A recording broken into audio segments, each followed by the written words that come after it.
Hey guys, Button25 here playing KSP once again. Today, I'll be flying my SR-71 Blackbird replica with actual cameras. Breaks off. See all the different types of cameras. I have every single camera from Hull Cambin. As you can see, I have this kind of assembly here.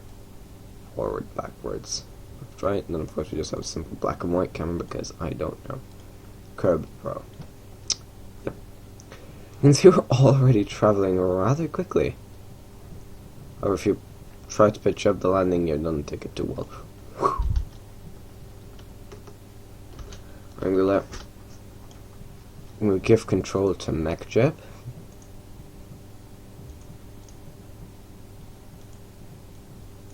Pitch will go for 20.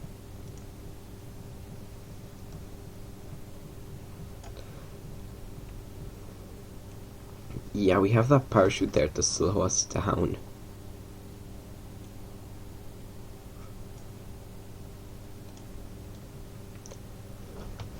Yes, we're going to do a bit of a camera test. This is a wide-angle sucker. You can see some of the air race stuff in the island there. Then we have just a basic Hull camera. The night vision cam is just, we'll test that when we're on the dark side of Kerbin because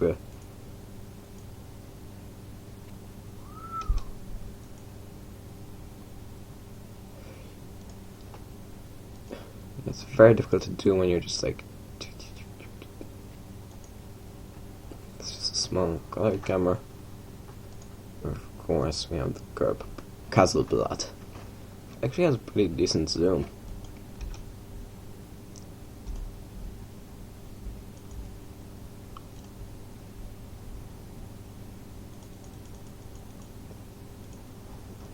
You can see I'm pretty sure that, oh yeah, you can see that's looking backwards, left, and then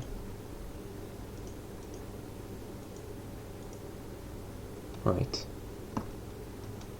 Let's just ignore some of that thing.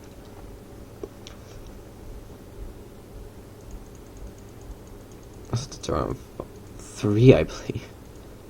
Like, maybe 2 or 2. So that's. Oh yes, and of course we have the booster cam which I showed you. Oh wait, no, I did not show you that, I believe. The right camera, that's a forward-facing camera, and then we have the rear-facing camera. Yeah. So just a fun fact about the SR-71 is it had about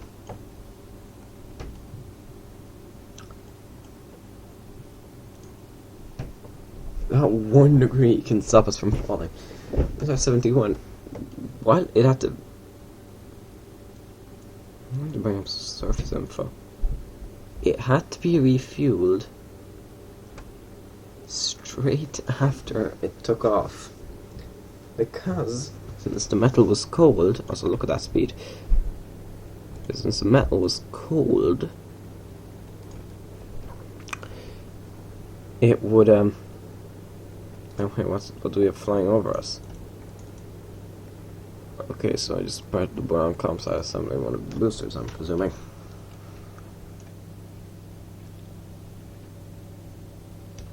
And we're keeping pace with that thing pretty well.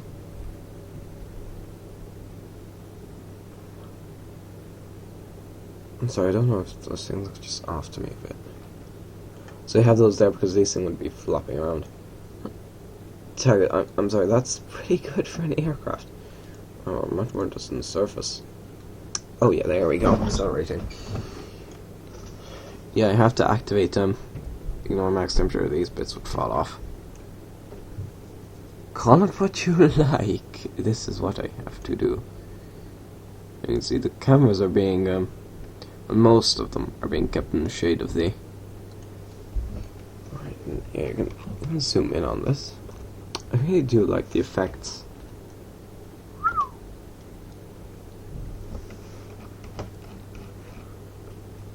I don't have to. Yeah, that's where that thing is. I mean, that's... We kept pace with that quite well. Also, look, we're almost over here. Look, our app-up's up to 19. 13 seconds. We're almost across that ocean. I mean, we cannot see our space center. Almost to take off 5 minutes. You can see we're not even using that much oxygen, not much fuel. And I'm not sure if we can manage that Kerbin circumnavigation. But I'll sure as heck try. Just drop the nose so we might lose a bit of altitude. See what I'm saying? Just that 1 degree. Look. Our vertical speed is slowing down. Now let's activate the wide angle camera, which is one back there. Yes, we're. This is what, since this is a spy plane, this is what it sees. You can see the landmass coming into view at the top. That would be east, I believe.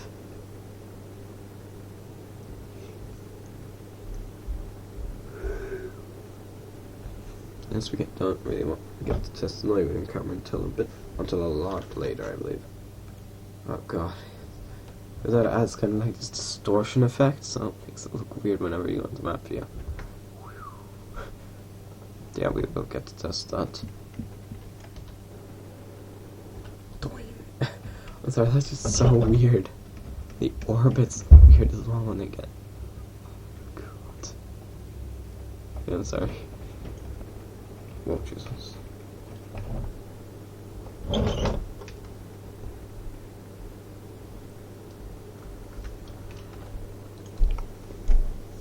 Now we're slowly gaining altitude.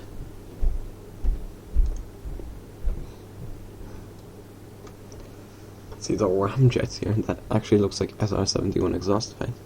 However, nothing is, well, except that curb, like casual plot.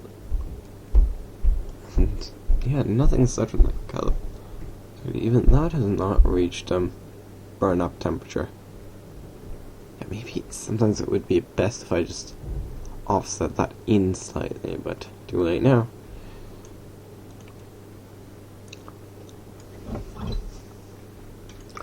Slowing this down will be a bit of a problem. But now my mind's immediately imagining the distortion.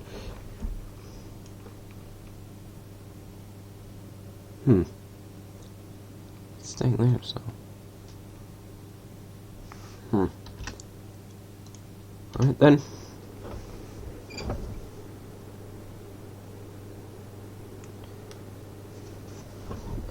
Add more pitch. Look at that. 8 minutes in, we're already gone. This is just short of orbital velocity. Well, it's half of orbit. Yeah, we can get around the world and around Kerbin in, less than an hour. That's impressive, I believe. That's impressive in my opinion. I don't know what you think. We also have those. And the thing is, the Blackbird carry a lot more fuel. And so this can go considerably higher than the U2. And of course, considerably faster. Anyway, the real SR-71s are retired now because of, well, we have spy satellites now, so why risk pilots' lives? Quite an impressive fact is that with thousands of missiles and other projectiles shot at them, yet none ever hit. And this thing does not have any offensive or defensive armament. It doesn't have any armament. Their plan was, hey, that a missile? Oh yeah, gun the engines. But you won't really. In normal circumstances, you wouldn't want to fly at this speed.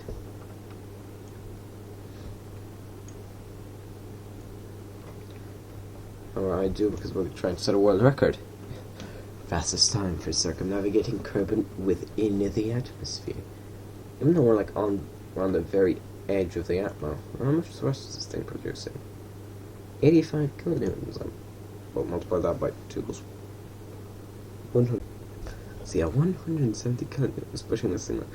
In real life, these engines could push the Blackbird's engines could push a cruise line, an ocean liner, a cruiser, or a cruise ship.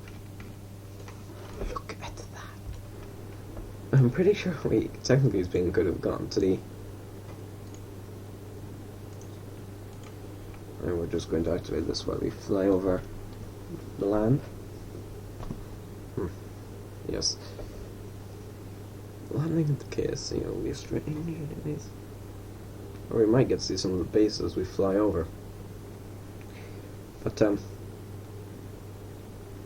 there are quite a few stories associated with the SR-71. I'm just going to set the camera up like that, so I can just talk away. Well, I know that's just like that. Well, for example, one SR-71 pilot, he had like when he goes around the place and people can ask him questions about the SR-71 and how flying it. Quite often, like the question they ask most often is, what was the fastest that he had gone with the aircraft? And as he said, every SR-71 pilot has a different thing, a different speed and a different location. His was over Libya, I believe. I don't know where, when Gaddafi, I don't know how you say his name, tried to shoot him down. So that was when he gunned the engine and got it. But somebody asked him a question that intrigued him. What was the slowest you've ever gone in an SR-71? And well, that is an interesting story. That's just a badass thing that happened. They were going back to I don't know where, presumably the US, or maybe the UK, maybe some base in the UK. I don't know. After a mission in East Germany, or over East Germany, I should say, where he had. And on the way back, they received a radio transmission that it was a base in Britain, like from their headquarters or whatever, from where they'd taken off from. So when they started fighting, there was that at one of the bases in Britain, just an air base, there was a former, I don't exactly know, somebody there was used to be an SR-71 pilot. And he had thought it would be good for the cadets, or rookies, whatever you want to call them, to get a look to see an SR-71 flyby. And so these guys agreed to do it. So they begin descending. However, of course, this airbase is in the middle of a forest with small runway and small buildings, and of course, England being England, there was clouds. So they start circling around the location where they've been given the coordinates of the airfield. They said circling around that location. Don't see anything. So they keep circling for a while. Then your man looks at the speedometer. There's I think about like 50 knots maybe. I don't know. He said that scared him because at that point they weren't flying; they were falling sideways. So he guns the engine. So I'm presuming at that point by instinct he guns the engine. And just then they dropped below the clouds. Just as he guns the engine, they dropped below the clouds. And let's say the control tower is here with all the rookies, and then the SR-71 engines full speed just whizzes by beside them.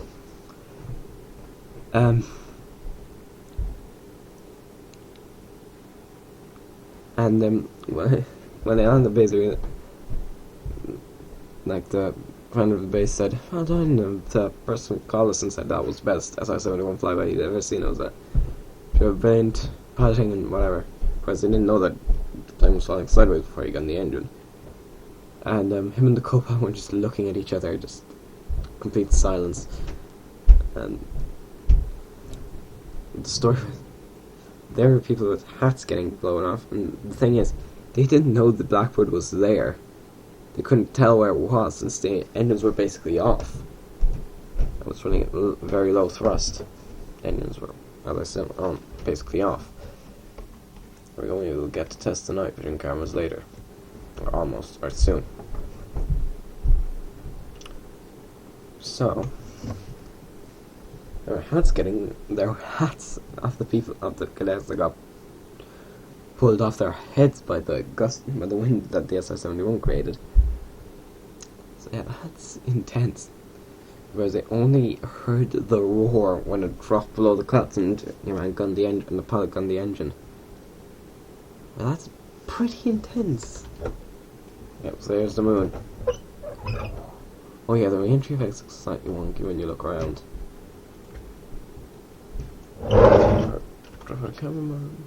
Yeah, we're still slowly climbing.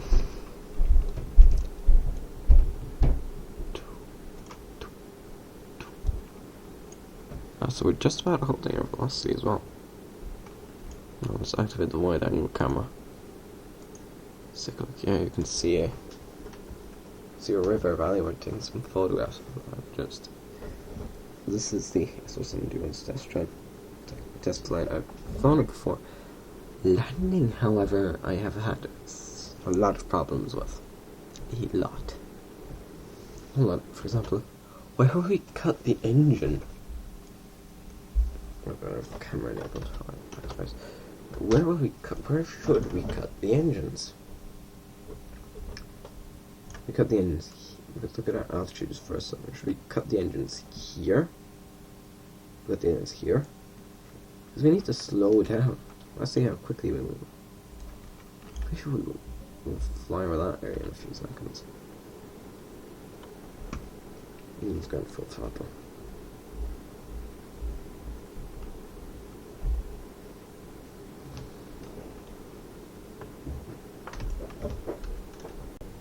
Okay guys, flight is continuing nominally. Where we can prepare to test the night vision camera. Well, not quite yet, honestly, because we'll have to be sort of over here. We have to go a bit further for that to happen. But landing, that's the crater. That's the second crater on Kerbin, and also the largest crater on Kerbin. This. Let's check how this looks like on the camera, on the wide angle. That's right. Well, you can just sort of make out the very terrain. Oh god, no. Oh god, no. Well, I'm just going to zoom in to see how far back the trail goes. Oh yeah, just... Still, I wonder, what would you see from the ground? Okay, I'm just going to press F2. Well, that's the ground. You would basically see nothing. Because that's how high up this sucker is. This should look pretty amazing. If my cook... Yeah, well... Maybe if there are mountains a bit further along our flight path, then yes. First off, waiting for them to get into proper load range so the terrain is better quality. Alright, I'm taking screenshots as...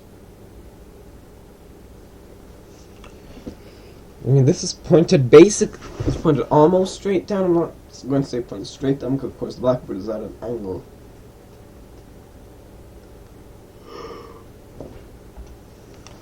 I'm taking the photos because, at least screenings, because sometimes you can actually get some pretty good views of pretty good shadows with some of the taller mountains when the sun is rising or setting.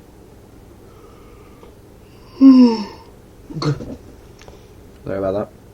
Also, the signal sergeant got scrubbed yesterday, but I didn't have to wait till midnight to find out how I did not get sleep any earlier, just for some reason I took a nap during the day, so yeah, I'm a bit...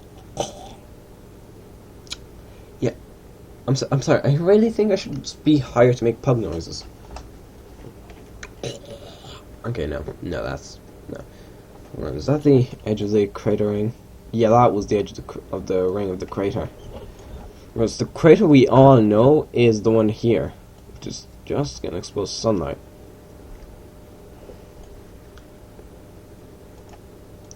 And how would this look on the Castle plot? Okay, of course, F2. Castle Blad, not Castle Blad.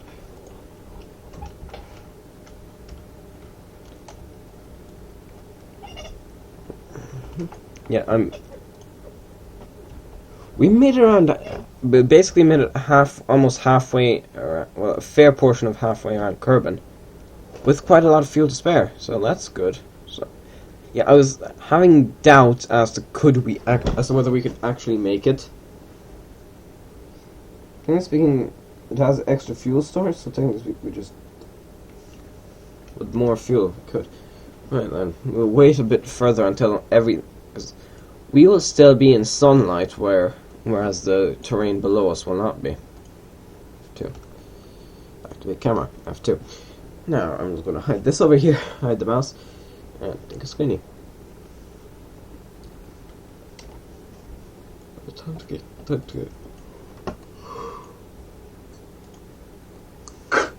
I keep forgetting to press F2. Okay, just zoom out. Activate camera. You see that this provides us with better views because you can see. Oh wait, hold on. F2. This is a brilliant opportunity. Activate. Activate. F2. F10. That's what I mean. Like everything around it is dark except those mountains. Well, of course, we do have to switch over to the night vision cam for main operations, for main ops. Because we will be over land for a while, however, we are approaching some lakes. Well, those mountains might look good. I'm just going to look forwards. I believe those mountains we might be. No, okay, those mountains are further along our flight path. Okay, look at how close we are. Hold on, really? What? No, when you look towards the sun, skybox.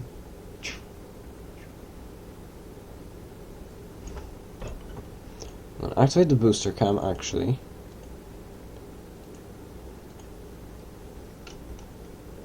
Okay, that's pretty good. That looks good.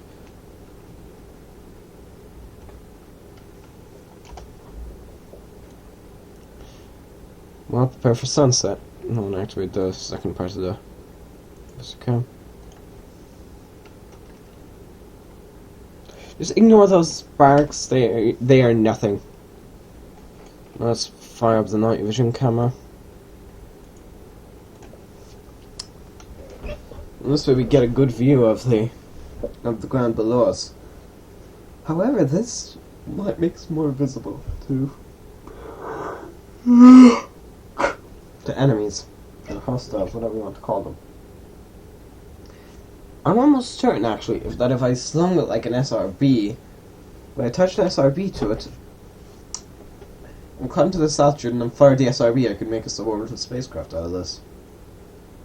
And then just continue on around the world trip.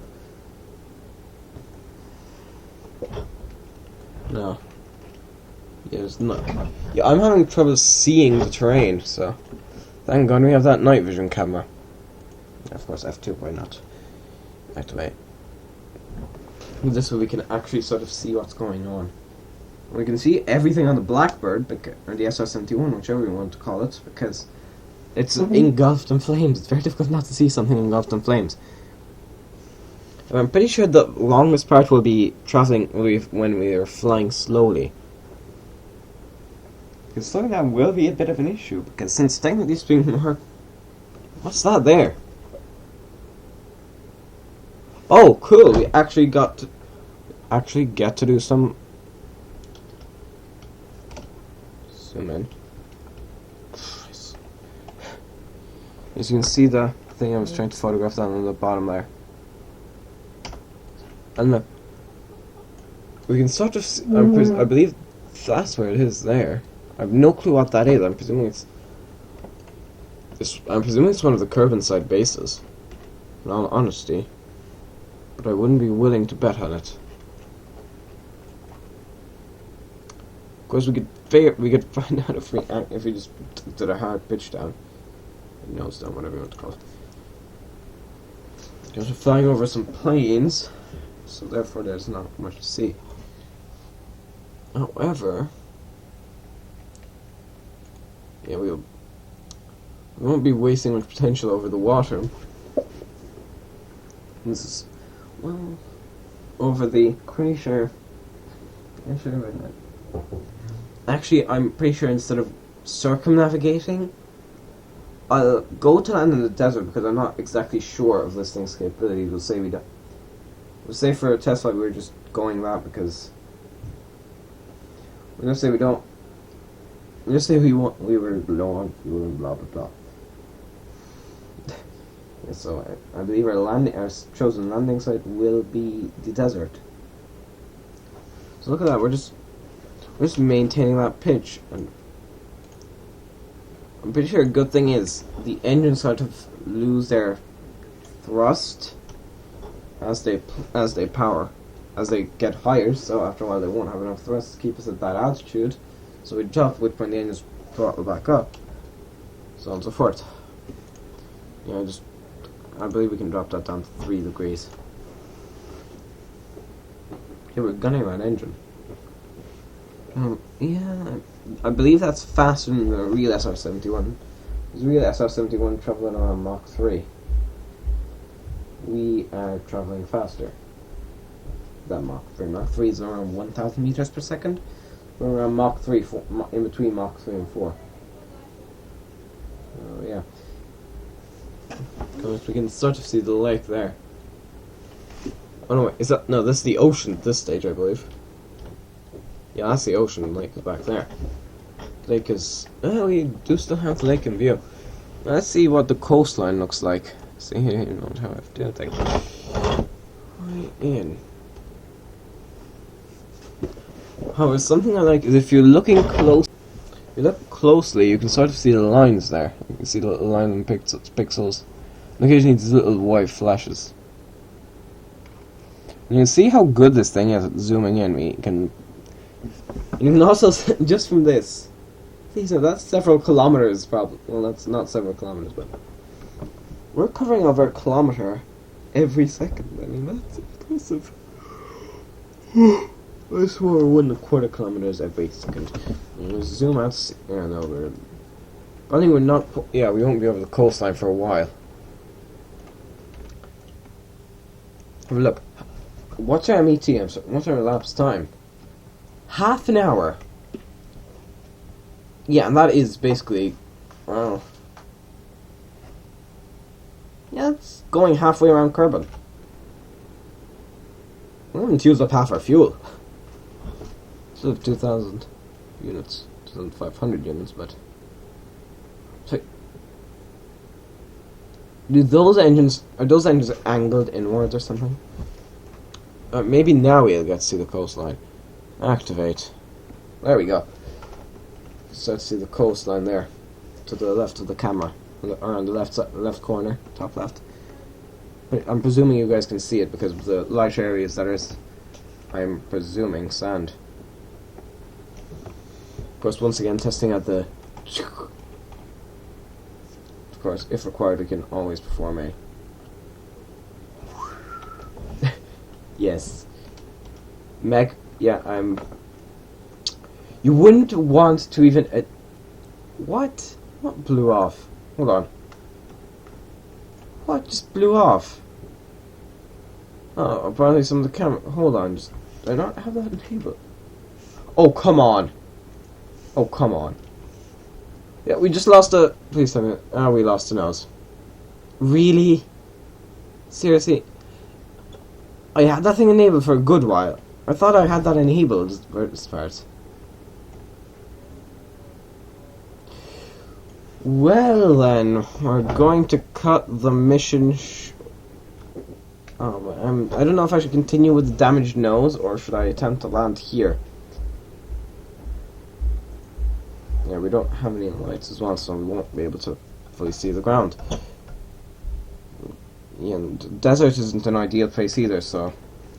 You know what, mission's going to be cut short. Off, Mark Jeb.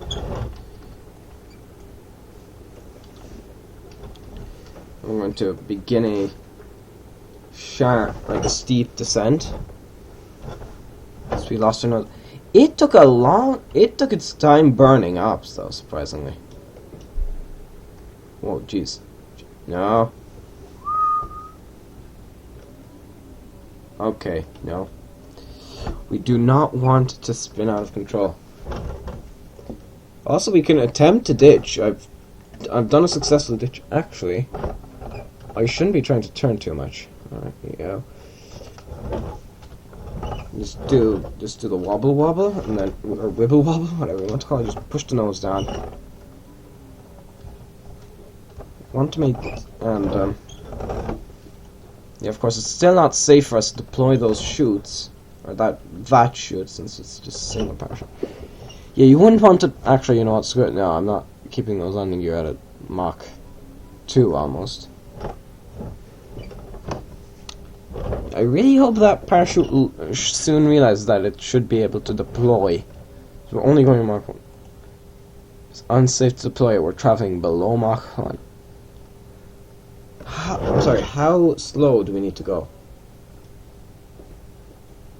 Oh, screw it, gear down.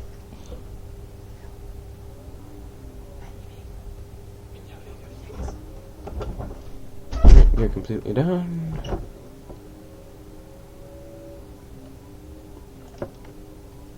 I'm going to shoot. Oh yeah, I'm going to activate surface info. I do want to know.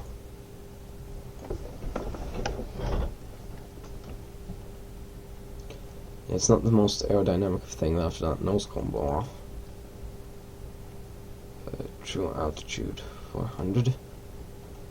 This is the smoothest area in this is the smoothest place in a good while. However, landing, oh boy. Because if we go too slow, we lose control. Like, we cannot pitch up. Basically, this has the shape of a lawn dart.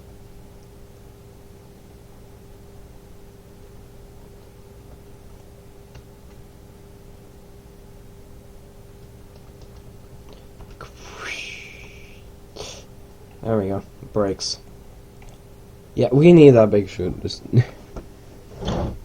and there you go. Emergency landing of the SR-71 Blackbird. I'm about 25. Goodbye.